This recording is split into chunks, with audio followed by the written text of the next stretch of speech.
प्यारे बच्चों, आज हम संधि के बारे में पढ़ेंगे और ये जो है विसर्ग संधि है। विसर्ग संधि में उत्तो संधि है। आज हम लोग जिस संधि के बारे में अध्ययन करेंगे वह विसर्ग संधि के अंतर्गत आने वाली संधि उत्तो संधि है। सर्वप्रथम उत्तो संधि को जानने से पहले विसर्ग और विसर्ग संधि के बारे में अध्ययन करेंगे।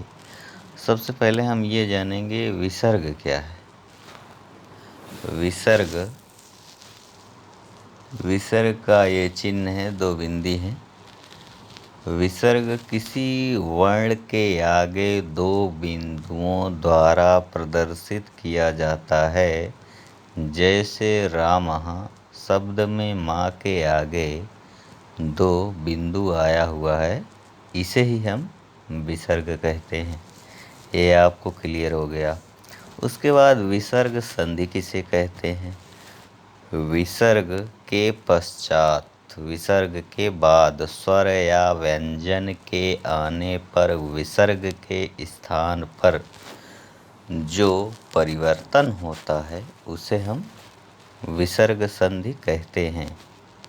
अब हम आगे और समझ लेंगे। ये तो हो गया विसर्ग संधि। जब विसर्ग के पश्चात स्वर या व्यंजन के आने पर विसर्ग के स्थान पर जो परिवर्तन होता है उसे हम विसर्ग संधि कहते हैं। अब देखिए उत्तो संधि क्या है।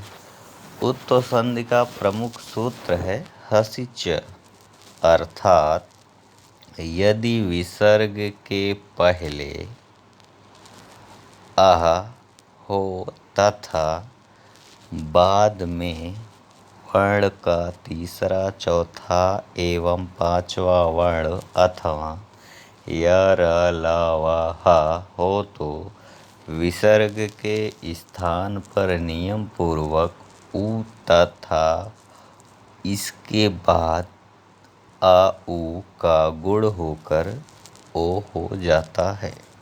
ठीक है। अब देखिए, अर्थात इसको हम ऐसे समझ लेंगे। आ है, अह आया, ठीक है, विसर्ग भी है इसमें। अब उसके सामने, उसके आगे जब वर्गों का तीसरा, चौथा, पांचवा वर्ण या तो तीसरा, चौथा, पांचवा वर्ण रहेगा या तो य, र, ल, व, ह रहेगा, तो उसके स्थान पे क्या हो जाएगा, ओ हो जाएगा। ठीक है। ओ प्लस तीसरा, चौथा, पांचवा वर्ण अथवा य, र, ल, व, ह। उत्तो संधि के लिए आवश्यक स्थितियां प्लस संधि के पहले आह होता है। आह होता है मतलब विसर्ग होता है। ठीक है। आ मतलब विसर्ग, जैसे रामः में दो बिंदी हैं तो ये क्या हो गया, आ। ठीक है। पहले तो ये समझ लेंगे। दूसरी बात है संधि के बाद वर्गों के तीसरे, चौथे, पांचवा वर्ण और उसके बाद आपको तीसरा वर्ण मिलेगा, चौथा वर्ण मिलेगा या पांचवा वर्ण मिलेगा या य, र, ल, व, ह मिलेगा। इनमें से एक भी हो सकता है। अब तीसरा, चौथा, पांचवा क्या है, तो जैसे कवर्ग होता है तो इसमें क्या है, क, ख, ग, घ, अंग। तो इसमें क्या है, तीसरा, चौथा, पांचवा, ग, घ, अंग, ये हो गया। और य, र, ल, व, ह, इनमें से कोई भी हो सकता है आह के बाद। परिवर्तन संधि के आह के स्थान पर ओ हो जाता है। ठीक है।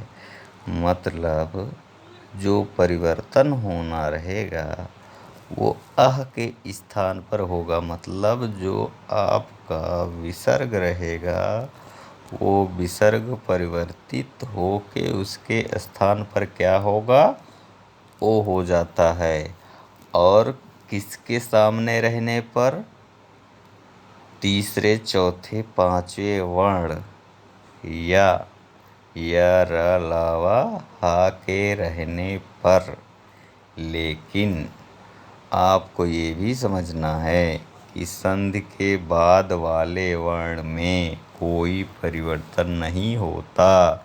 मतलब तीसरे चौथे पांचवें वर्ण में या र लावा हा में कोई परिवर्तन नहीं होता। जो भी परिवर्तन होता है किस में होता है, विसर्ग में होता है, अह में होता है। देखिए संधि के पहले आने वाले वर्ण क्या है, अह है, अह है, अह है। ठीक है। अब देखो संधि के बाद आने वाले वर्ण क्या है, तीसरा चौथा पांचवा वर्ण अथवा या र लावा हा वर्ण। ठीक है, ये समझ ही गए आप। जैसे कवर्ग, चवर्ग, टवर्ग, तवर्ग, इसका तीसरा चौथा पांचवा वर्ण या तो या र लावा हा।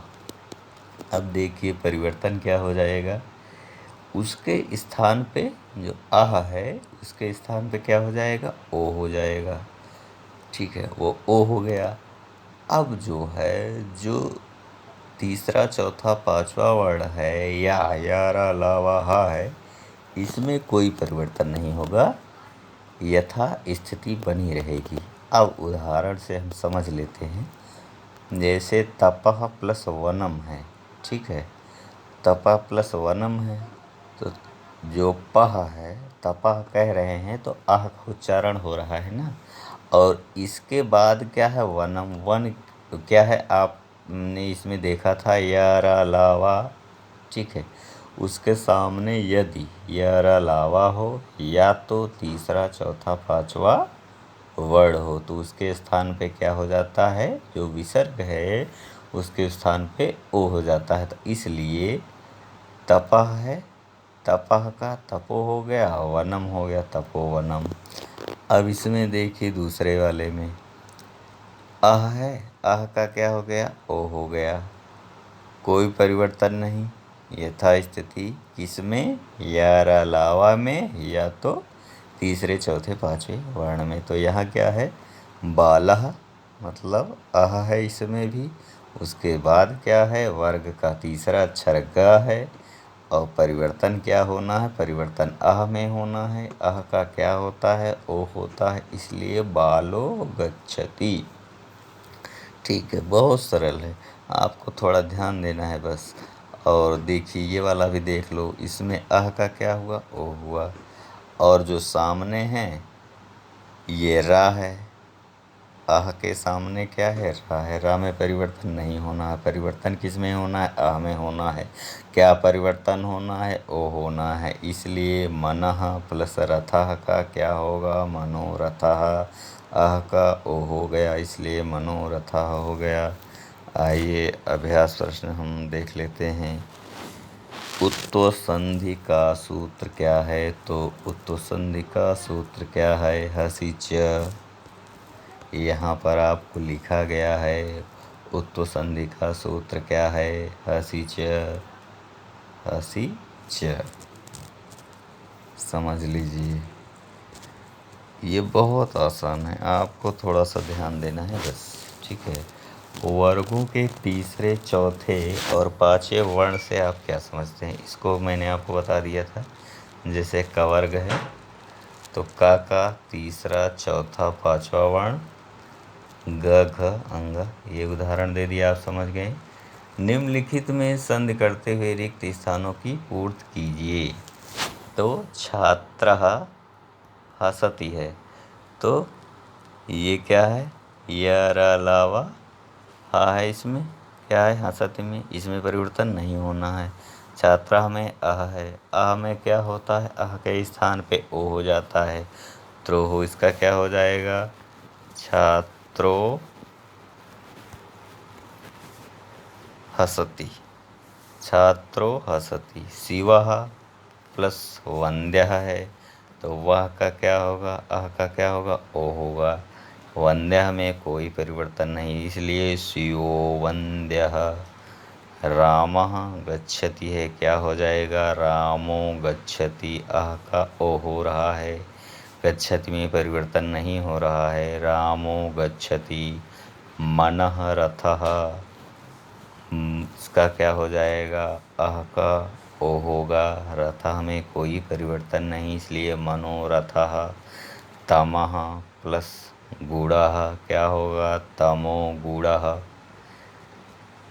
प्रश्न 4, सही विकल्प का चयन कीजिए। अधः मुखम, अधः मुखम, इसका क्या होगा? अधोमुखम, क्योंकि अह का ओ होता है और तीसरे चौथे पांचवें वर्ण में परिवर्तन नहीं होता, इसलिए अधोमुखम होगा। सरह प्लस वरह है तो क्या होगा? सरोवरः, क्योंकि अह को ओ होगा, वह में परिवर्तन नहीं होगा, इसलिए सरोवरः। मनः प्लस हरः, इसलिए क्या होगा? मनोहरः। मनः प्लस रवः, इसमें क्या होगा? मनोरवः।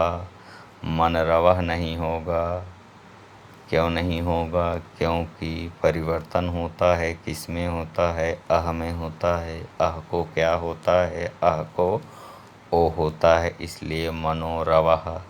गजः धावति, गजः में अह है, परिवर्तन किस में होगा? अह में। धावति में परिवर्तन होगा? नहीं होगा, क्योंकि तीसरे चौथे पांचवें वर्ण अगर सामने है तो उसमें परिवर्तन नहीं होगा, किस में होगा? अह में होगा। अह को क्या होगा? ओ होगा, इसलिए गजो धावति सही है। आप 1-2 बार इसका अभ्यास करेंगे, आपको बहुत अच्छे से आ जाएगा, इसमें बहुत सरलता है। ठीक है बच्चों, सभी बच्चों को धन्यवाद।